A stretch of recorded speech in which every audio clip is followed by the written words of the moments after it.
Температури под нулата, студено време и врнежи од снег не очекуваат во следните денови. Од Управата за хидрометеоролошки работи информираат дека во Полошкиот регион се очекува да наврнат 10 см снег, а на Попова шапка ќе има нови 20 см снежна покривка.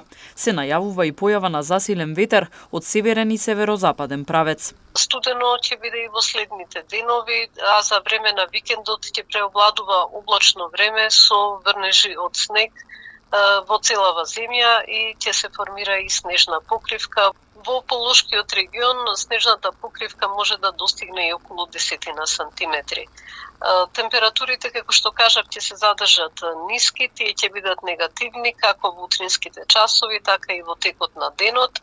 А во Полошкиот регион за време на викендот ќе се спуштат некаде до -6 степени, а дневните ќе се задржат околу -2 степена. Уште постудено време се очекува од почетокот на наредната седмица, особено во утринските часови, кога утринските температури ќе се спуштаат и под -10 степени Целзиусови. И натаму ќе се задржи ветровито со умерен до засилен северен ветер, меѓутоа претежно суво. На планините исто така врнежите ќе бидат од снег и таму ќе имаме зголемување на снежната покривка за 20 сантиметри. Според информациите на УХМР, ниските температури ќе бидат резултат на влијанието на многу студена воздушна маса која ќе опфати целата земја.